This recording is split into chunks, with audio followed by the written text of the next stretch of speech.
Welcome to the EdTech Throwdown. Join us, Eric Guise and Nick Johnson, as we dive into today's best EdTech tools, tips, and practices. We do the research so you can teach your class. Remember to follow us on social media like Instagram, X, or Facebook by looking for the handle @EdTech Throwdown. Now please enjoy the show.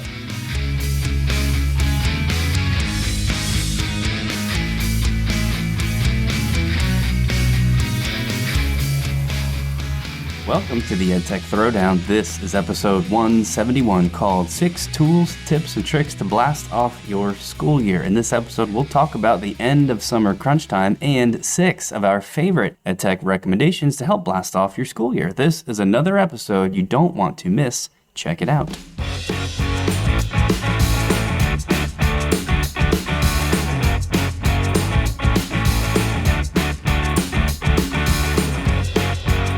All right, episode 171. This will be our first one as we go back to school for the 24-25 school year. I'm going to tell you, we came in this week. We've been doing some new teacher training, and I don't know how this summer went by so fast. I can't believe we're at this point right now, but I also feel like I'm ready for it. How about you? Yep, I'm ready, man. It feels good. We're actually back in our real recording studio for the first time in a while because we are back at school doing these presentations. My Instagram feed is full of all the teacher memes about what it's like to go back during that first week, most of them having to do with how much time you spend in meetings versus how much time you actually get to spend in your classroom. The funny part is me and you are running a lot of those meetings. You know, the sad truth maybe is there's just a lot of important stuff. There's tons of updates, and you know it's a crazy time, but I always find it exciting. I'm energized to be back. If you heard our last episode, we talked all about that, right? Is getting re-energized for the new school year. So I'm feeling good. I'm feeling ready to roll, and I'm excited to try some of the new stuff out that we've talked about. I'm also really excited because the type of episode we're doing today it's always one of my favorite types that we do. We have many of these throughout the years. It's just, there's no theme, right? It's our hodgepodge episode. Officially, we usually call them tools, tips, and tricks because it can literally be anything. And I think that's when you and I find the best stuff to share with our fellow educators. I'm not going to lie, it's harder to find these tools nowadays, now that we have these AI tools that are so encompassing. Like, right. It's very hard to find a quality EdTech tool that doesn't have AI in it. And then if it does have AI in it, usually there's a Swiss Army knife tool that does it equally well or better, and we go with them. So some of the tools that I'm talking about, Magic School AI, that's definitely one. What are some of EduAid is another one. Conmigo is out there. And those are the Swiss Army knife tools. But today, we're going to give you a couple of new tools, a couple of updates or additions to some of our favorite existing tools, and just some general tips in general. Yep, and we wanted to keep it quick because we're super busy, and if you're listening to this, it means you are probably also super busy, so we're going to keep everything very light, very fast, and I think this is also probably a good moment to switch into the actual main segment already, where we take you through these tools. But first, as always, of course, we have to pause just for a moment to hear a word from our beloved podcast network. Here we go. This podcast is a proud member of the Teach Better Podcast Network. Better today, better tomorrow, and the podcast to get you there. You can find out more at teachbetter.com/podcasts. Now let's get back to the episode. All right, so we're back for the main segment of the episode. I'm going to kick it off with my first. We each pulled in 3 for this, so we'll probably just bounce back and forth.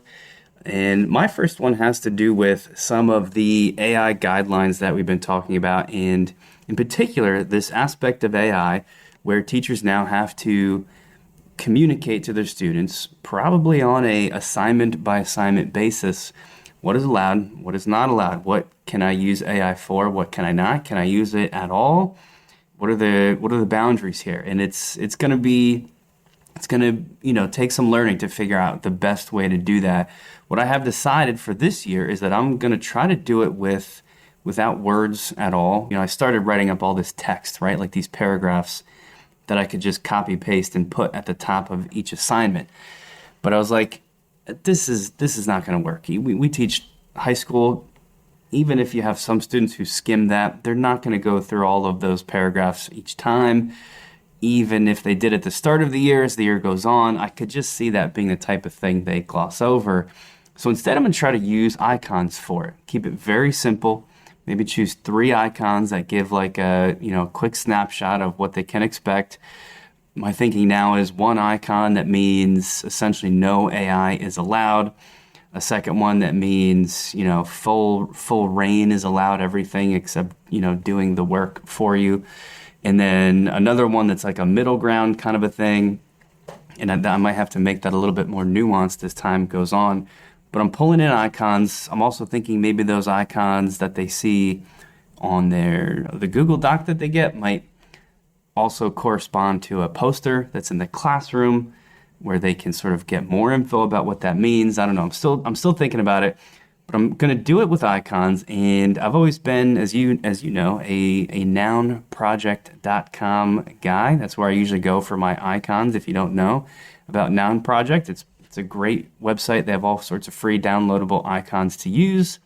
But I'm switching it up, and I'm going to mention a different one called Flat Icon. We have brought it up on the show before, but I'm going to throw it out there again and probably make this my new go-to for icons because they've got so much more than Noun Project does. Yes, there's icons, just lots more variety, including animated ones, and some of those animated ones they call stickers that you can put into your websites, apps, or really any place you need them to go. I haven't checked Noun Project in a while, so it's possible they're starting to build in some of this stuff too, but I don't think it is as expansive as what Flat Icon offers. So that's the website where I'm going to be looking for these icons, and that's what I'm going to be using them for to help communicate some of the new AI guidelines for my classroom assignments. What do you think? Well, I'm kind of shocked. I'm not going to lie. You have been a Noun Project guy for almost as long as probably the Noun Project has been around. Right. But I am proud of you for, making a switch because that is very unlike you. You're usually loyal to your tools and that's where you stay. So I just want to commend you on your change. And I think it's smart because, as time goes by, your needs change, your students' needs change, and you got to find the EdTech tool that fits both of those. And I think you're doing it, and I think it's super smart that you're doing it to establish a norm in your classroom, showing or simplifying the process of what is allowed and not allowed versus AI. You're having that conversation, and I think all that mashed up together is going to lead to clear communication, which is going to lead to success. So commend you on your efforts. I like it. I probably won't compliment you for the rest of the episode. I'll take it now. But I'll give you that now. And I'm going to go into my first tool. And this one we've brought up before, but I'm not going to lie. There's been a lot of changes since we left out of school last year. And I admitted on a previous podcast that I pretty much ditched most of my ed tech this summer. I was a minimalist. I did not do a whole lot of schoolwork. I did not use ed tech. I've tried to put my cell phone down. I tried to be more present in my kids' lives over the summer. And really, it was refreshing, but I'm ready to get back into it. And what I did is I took a look at Diffit. I went back to Diffit. Diffit is a teacher's best friend. It really is. You can pull in anything that you want to Diffit. You can pull in a URL or a copy and paste text in there, PDF, whatever it may be. You can pull into there and it's going to comb through that resource and you can change the reading level of it. You can simplify it or summarize it. You could use it as is, and it could generate all these different types of resources, whether it is the main points, multiple choice questions, expansion questions, more like discussion-based questions. You can now add standards to these connect them to different standards. Like I just did one on metabolic disturbance, and that's something that, I've been working with a lot. And I was able to connect New Jersey science standards to that particular assignment that I was making. But after you do that, you can send it over to Google as a Google Forms where you can set, auto grading, all that. You can put them in presentations. They have something called activities, and they had this before, but man, did they add a whole bunch of stuff. They've partnered with a whole bunch of different people and groups of people. One of my favorite partner collections is Edu Protocols. They brought those in, and we've talked about Edu Protocols with Stephanie Howe on our podcast in a previous episode, and I was just taking a look at those. One of my favorite ones is the genre Edu Protocol, which they can take a look at something, and the first genre is a narrative. So maybe they could do a summary as a narrative, the second one is informational, and the third one is persuasive. So they could write a paragraph in each one of those forms based on the piece of material that you have. Love that one. They have Hello Teacher Lady. They partnered with some of her collections. There's a nice choice board there that I really like, and it keeps it simple. And Matt Miller, Ditch That Textbook. Too Cool for Middle School is a partner collection. So they have all these different partner collections on there, along with some of the collections that they have. And really, you don't have to do much. You just have to hit whatever collection that you want, and it's going to make all these templates and put the information in there and organize it in a way which you can edit later on. So if I had to say that I'm going to go to battle with an AI tool in my classroom, this is definitely one of my top 3. Yeah, I mean, listen, the people over at Diffit, you can tell they're on the phone, they're making calls to build these connections and these relationships, and it's why I think Diffit's gonna last. It's gonna make it, right. It started off as just a way to, level your readings, which is super awesome and valuable for, mostly if you are teaching students who have special needs in some way, and you're trying to bring it maybe to a lower or a higher reading level. And for a while, I was like, yeah, that's cool, and it's just going to live in that realm and stop there. But no, man, they are going for it and building in all of these different things, especially Edu Protocols. It's awesome. And I can't wait to see what else they think of every time we check the new types of resources that you can generate on Diffit, like you just went through some of them now. I'm like, that makes so much sense. This is amazing. And it's essentially not only doing the lesson design for you, but it's giving you the actual product that you will push to your students, the Google Doc, the slide deck, whatever it is. It's done for you. And don't forget, done for you in different languages, different reading levels, all that stuff still exists as well. So cool. I'm glad you checked it out, and I'm glad you brought it to today's episode. I'm going to start my next one now, which is, I don't know really what you would call this. I guess a tip, something that I've been slowly figuring out myself, and I don't know if I'm slower or faster than most people. I have a feeling I'm kind of in the middle. Let me explain it using a scenario. Last night, my wife and I were sitting on the couch, and she was trying to collect some data, like aggregate some data from a spreadsheet. This was an Excel spreadsheet. This thing had like 7,000 lines of data, way too much where she could do it by hand. So, of course, you want to start using what Excel does, which is sorting data, running formulas so it does the work for you. She's terrible at this, so usually she comes to me for help with these formulas. This particular task there was 2 columns, and each column had a time entered. So picture column A was like 11:30 a.m., column B might have 2 p.m. The data that she needed was the difference in that time, those times, like how much time passed between column A and column B. Excel can calculate that very easily, which I know how to do, and I started to set up. Here was the problem. The people who entered those times entered them in all kinds of crazy formatting. Some were listed just like literally numbers like 11 and 3. So you had no idea if it was AM or PM. Some were listed in with like, 2:00 space AM, like perfectly written out. There's this one guy who was putting them in military time. A couple people even spelled their times out in words, which was super obnoxious. The point is, it was a mess. And at first I said, there's just no way we can do this. Like, this is impossible. So she started going through it by hand, like manually. And I was like, there's 7,000 lines here. You're going to be doing this for weeks. It's just not possible. So then I stopped and I said, before you push this back to your boss and say it can't be done, let's go to ChatGPT, describe what's happening, and just see what happens. Immediately she starts fighting me because she's like, no, I don't want to sign up. I don't want that on my computer.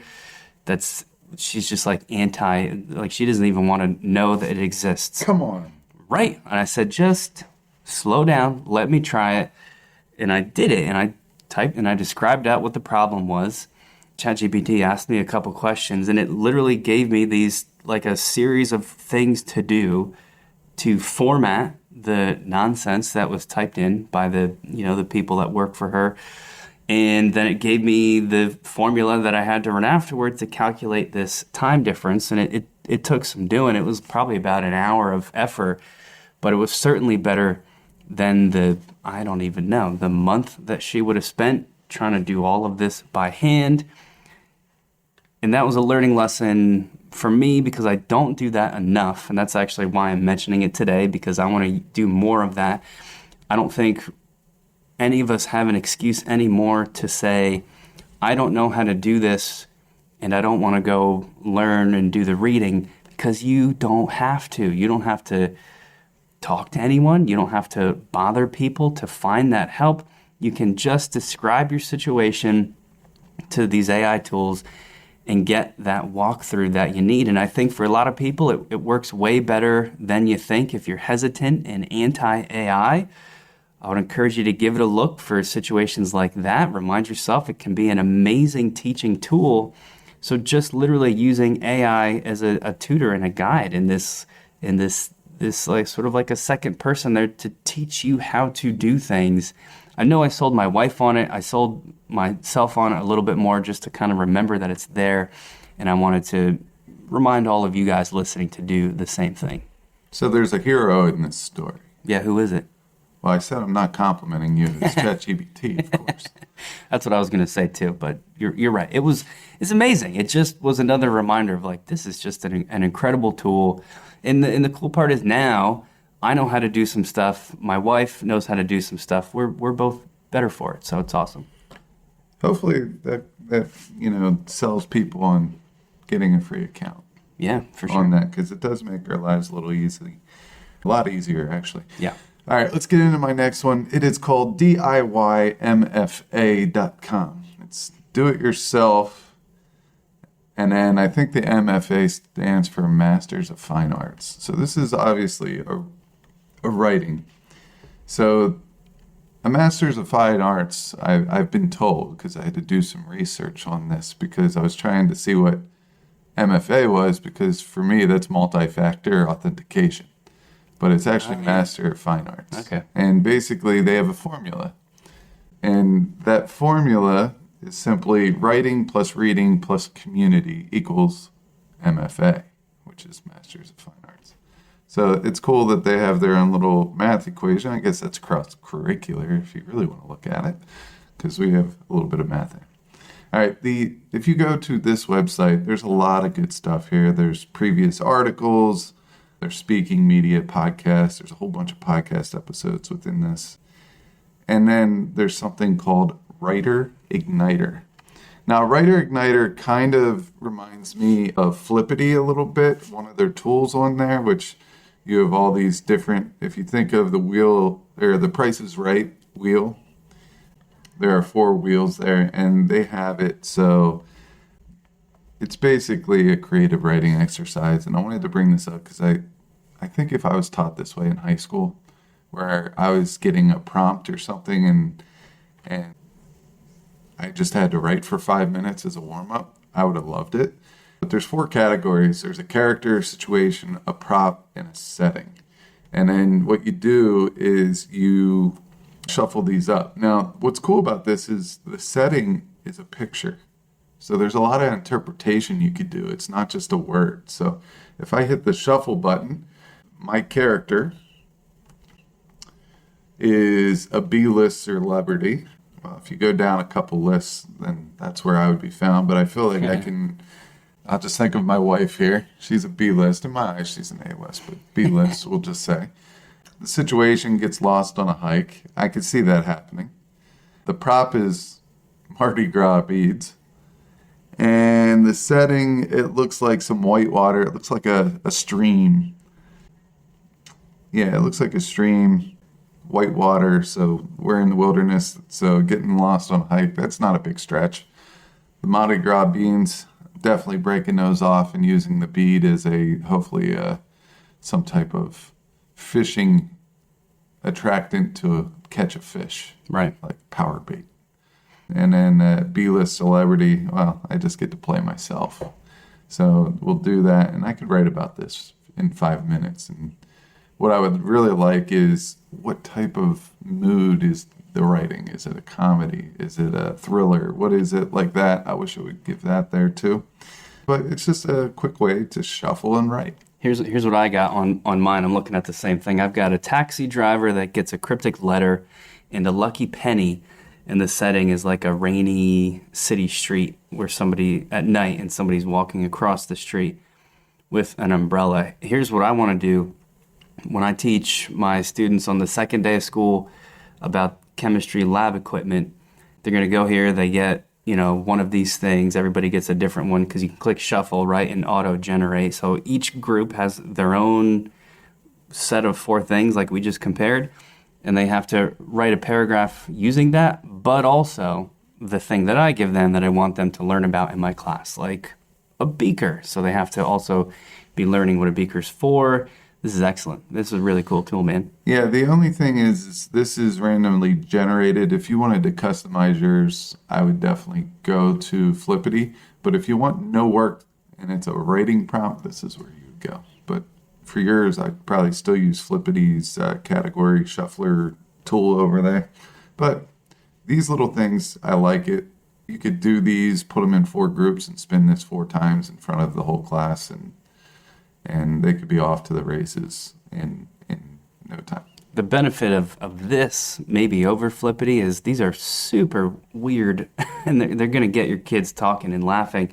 I just did it again. It's a shopping mall Santa stranded in a foreign country, tub of green goo, and then the setting is like I don't even know what it is. It's like a grassy field with a ditch dug through the middle, and then 2 giant rocks at the end of the ditch. Plus, what I assigned them in addition to that, maybe I don't know, like a pipette, and they have to write a story. It's really going to get them thinking. Best part of stuff like this, of course, is it's memorable. They're not going to be forgetting these things. So that's an excellent one. And boy, it's going to make my last one seem super boring because it's so cool, but that's all right because I think it's very useful. I saw this just like 2 days ago when I was in Google Sheets making some documents for the upcoming school year, and I figured it was worth sharing in case you haven't checked Google Sheets in a while. They call them tables within Google Sheets, which is kind of funny because to me, Google Sheets is like one big giant table. These are like pre-formatted things where you don't have to spend the time doing all of the formatting of the table yourself. You can have select the type of table you want done beforehand.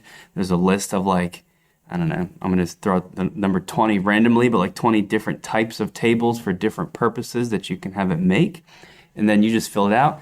You can also highlight a bunch of data that you have in the spreadsheet, and it will automatically convert it into a formatted table for you. It's all about simplifying and accelerating the basically building of a spreadsheet. So for teachers, this might be grade books. For me, I was doing a color-coded schedule for a staff member that I got a request to build. And it just makes the whole thing a whole lot faster. If you're in Sheets now or you're jotting some notes down, all you got to do is go to Format and Convert to Table.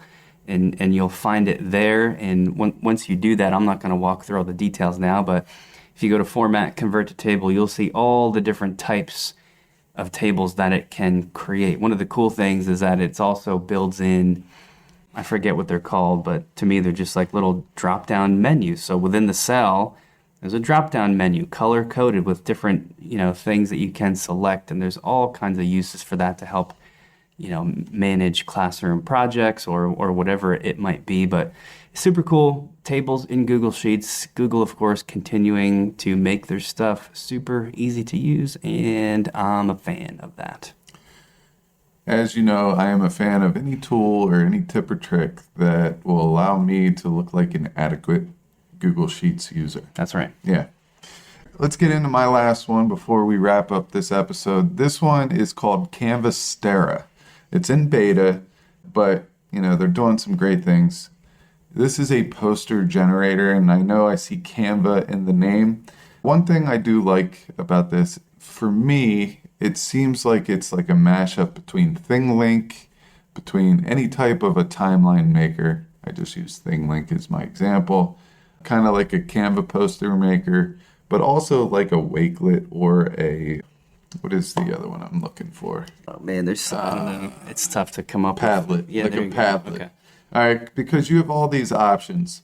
You start with a blank Canva, and you could add text, you can add graphics. They have a pool of graphics that you can do. There's images you could add. You can make like a wall. So it's like layered bricks of different images in there. You could add audio, YouTube videos or any type of video, 3D models. You can embed links in there, and you could add data in there. And you could put them all on this board, and it's super easy. You click on whatever you want to add. So if I want to add here video, when I click on that button, it gives me the opportunity to upload a video, to add a video link, and use a grab tool for a video. Okay, so you could do any of those. You add it in there. It makes it look nice. It's not taking up the whole thing. You could resize it, things like that. If I go down to 3D model and I go to add a 3D model, it allows you to get a link and add it that way. Upload, grab, embed, web picker, YouTube picker, images, any of those things. And you could scroll through these little icon size previews of all this and pick whatever you want and put it in there. The reason why I like this is it's very, very simple to use. It looks good. It's something that you can use. Right now it's for free and you can edit those. It looks like it's going to go to a paid model soon. But the one thing I like about this is the paid model is very affordable. It's $18 for the whole year. All right, you can use it for personal, for any purpose, with the option to upgrade to whatever you want it to be, but $18 for the year, which is great. Or you could use it for free. So each poster will lock after 1 week. So when it's not in beta, it will lock after 1 week. So you can't edit it again after that 1 week. It will be deleted after 2 months. So my suggestion is make your poster, download it, and then you have it. All right, there's unlimited group and community management and unlimited poster editor. So it looks like you can go in there and you can make posters, but if you stay on the free version, it's just going to lock after a week, which in my case, I don't think that's a big deal. And I think this is something worth checking out. Yeah, I like having different spots you can go for these poster creators. We talk about lots of different ones all the time. I do have to mention it's funny that they're called Canvastera. Their logo, their font. I mean, do you notice anything about it? It looks exactly like Canva. I know, it looks just, their font is just like Canva. I'm pretty sure they were betting on maybe people clicking on their name by mistake in a Google search or something because it looks so similar. I'm surprised they're getting away with it because of how close it is. They're not affiliated with Canva. I was checking up on some of their stuff on their website. Interestingly, though, the founders of Canvastera were also part of the founding group of Glogster, which is another super popular educational tool that I believe still exists. Kind of a similar thing, like online poster I mean, Gloucester is more like an online blog thing, but that's good to know, right? They have their hearts in the educational space, which is pretty awesome. And that is a cool one to round out this episode. Yeah, I just wanted to add this real quick. This is like a fraction of what Canva does. Sure.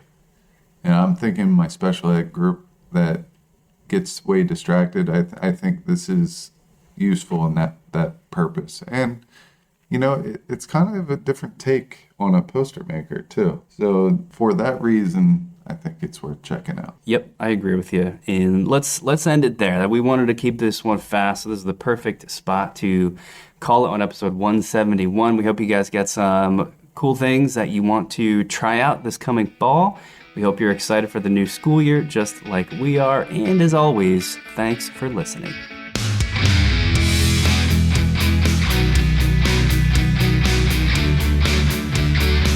Thanks for listening to the EdTech Throwdown.